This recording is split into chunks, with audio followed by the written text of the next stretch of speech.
बिस्मिल्लाहिर्रहमानिर्रहीम। अस्सलामुअलैकुम दोस्तों, यूनिवर्स व्यू में खुश आमदीद। इस दुनिया में बहुत सी ऐसी शख्सियात गुजरी हैं जिनका नाम उनके मरने के बहुत अरसे बाद भी ज़िंदा है।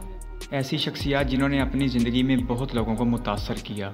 बहुत सी ऐसी शख्सियात जिन्होंने सियासत में बेपनाह नाम कमाया, और बहुत सी ऐसी शख्सियात जिन्हें दुनिया आज भी खुदा तर्स इंसान के तौर पर जानती है। इन नामवर लोगों ने अपनी ज़िंदगी में बहुत नशेबो फराज देखे। बिल आखिर दुनिया से इनकी रुखसत एक मशहूर शख्सियत के तौर पे हुई, और उनकी ज़िंदगी के सबसे आखिर में कहे गए अल्फाज आज भी हम लोगों में ज़िंदा हैं। इस वीडियो में हम आज आपको चंद शख्सियात के आखिरी अल्फाज के बारे में बताएंगे जो यकीनन आपके लिए मुतासर कुन होंगे।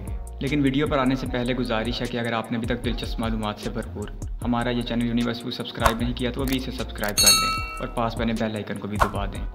दोस्तों, बात शुरू करते हैं एप्पल कंपनी के ऑनर स्टीव जॉब्स से। 1955 में अमेरिका में पैदा होने वाले स्टीव जॉब्स ने 1976 में अपने घर के गैराज से एप्पल कंपनी की बुनियाद रखी, और आज इस कंपनी का शुमार दुनिया की बड़ी कंपनियों के तौर पे होता है। आईफोन इसी कंपनी की प्रोडक्ट है। 2011 में वफात पाने वाले स्टीव जॉब्स के आखिरी अल्फाज थे, ओह वाओ। दूसरी जंग अज़ीम में बरतानिया के वज़ीर आज़म सर विंस्टन चर्चिल का शुमार बरतानिया के मशहूर तरीन वज़ीर आज़मों में होता है। 1965 में वफात पाने वाले विंस्टन चर्चिल के आखिरी अल्फाज थे, I am bored with it all, यानी मैं इन सब से बेजार हो चुका हूँ। माइकल जैक्सन, जिन्हें जदीद पॉप म्यूज़िक का बाप कहा जाता है, अमेरिका में पैदा होने वाले दुनिया के सबसे मशहूर सिंगर गुजरे हैं। अपने जिस्म के हर अज़ा को एक मखसूस तरीके से हरकत देकर डांस करने का रवाज माइकल जैक्सन ने ही शुरू किया था। 2009 में वफात पाने वाले माइकल जैक्सन के आखिरी अल्फाज थे, आई लव यू मोर, यानी मैं तुमसे बहुत प्यार करता हूँ। लेडी डायना, जिनका शुमार दुनिया की खूबसूरत तरीन शहज़ादी के तौर पर होता है, लेकिन अपने चेहरे से ज़्यादा ये एक खुदा तरस और हमदर्दी भरा दिल रखती थी। फलाही कामों में भी इनकी मिसाल कोई ना थी। 1961 में पैदा होने वाली लेडी डायना 1981 में शहज़ादा प्रिंस चार्ल्स की बीवी बनी। 31 अगस्त 1997 को पेरिस में वो एक दौरे पर थी जब कार में सफ़र करते हुए उनकी गाड़ी को हादसा पेश आया, और इस हादसे में लेडी डायना की जान चली गई।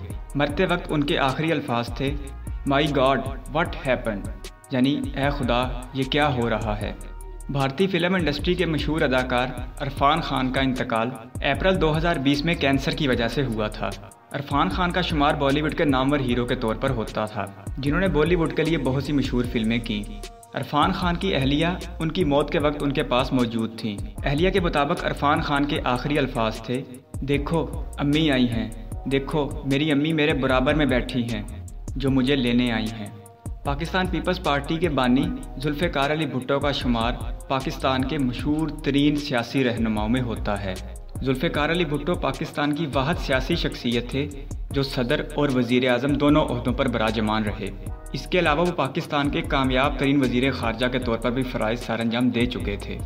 4 अप्रैल 1989 को उनकी मौत एक फांसी के ज़रिए अमल में लाई गई, और मौत से पहले उनके आखिरी अल्फाज थे, मैंने कोशिश तो की थी मगर ख़यालात बहुत ज़्यादा मुंतशिर थे, इसलिए ऐसा नहीं कर सका और कागजात को जला दिया। उनके ये अल्फाज डॉन न्यूज़ ने अपनी एक रिपोर्ट में शाया किए थे। इराक़ के सबसे बड़े फ़ौजी डिक्टेटर सद्दाम हुसैन के नाम से कौन वाकिफ़ नहीं। 1937 में पैदा होने वाले सद्दाम हुसैन ने 16 जुलाई 1989 को एक फ़ौजी बगावत के ज़रिए मुल्क के इक़्तिदार पर कब्ज़ा किया, और फिर 24 साल के लंबे अरसे तक इराक़ पर हुकूमत की। उन्हीं के दौर में ईरान इराक़ जंग 8 साल तक लड़ी गई। इराक़ पर अमरीकी हमले के बाद उनकी हुकूमत का तख्ता उलट दिया गया, और अमरीकी साजिश से उन पर जंगी जराइम का मुकदमा चलाया गया, जिसकी पादाश में उन्हें 30 दिसंबर 2006 को बगदाद की जेल में फांसी दे दी गई। फांसी से कबल सद्दाम हुसैन के आखिरी अल्फाज थे, मैं कसम खाता हूँ कि अल्लाह के सिवा कोई माबूद नहीं और मोहम्मद सल्लल्लाहु अलैहि वसल्लम, यानी उन्होंने कलमा पढ़ने की कोशिश की लेकिन वो मुकम्मल ना हो सका। बैरिस्टर मोहम्मद अली जिन्ना, जिन्हें कायद आज़म भी कहा जाता है, उनके बारे में दुनिया के तारीख दानों का ख्याल है कि वो गुज़श्ता 300 साल में सबसे बड़े सियासी रहनुमा थे, जिन्होंने बग़ैर किसी खाना जंगी और लड़ाई झगड़े के पाकिस्तान आज़ाद करवाया।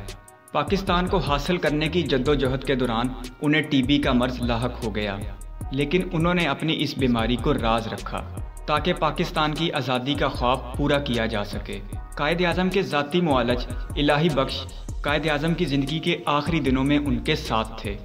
और इलाही बख्श ने अपनी किताब में लिखा है कि इस दुनिया से रुखसत होने से पहले कायद आज़म के आखिरी अल्फाज थे, मैं अब नहीं। इन अल्फाज के बाद आधे घंटे के लिए कायद आज़म खामोश हो गए और बिल आखिर उनकी रूह खालिक हकीकी से जा मिली।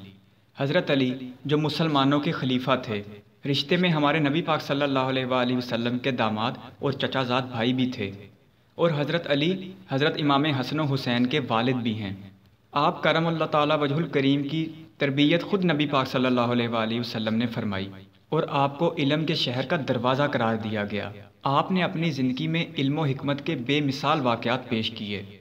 आपने इस्लामी रियासत के दारुल हुकूमत को मदीना मुनव्वरा से कूफा मुंतकिल किया और जामिया मस्जिद कूफा में फ़जर की नमाज़ पढ़ाते हुए इब्ने मलजम नामी मलऊन ने आप पर वार किया, जिसके नतीजे में 21 रमज़ानुल मुबारक आपकी शहादत पेश हुई। और इस दुनिया से रुखसत होते वक्त हज़रत अली के अल्फाज भी उनकी बाकी ज़िंदगी की तरह बेमिसाल और लाजवाब थे। हज़रत अली करमल्लाहु ताला वजहुल करीम ने फरमाया, रब्बे काबा की कसम, मैं कामयाब हो गया। दोस्तों, वीडियो पसंद आए तो दोस्तों के साथ शेयर करें, लाइक करें और चैनल को सब्सक्राइब करें। अल्लाह हाफिज़।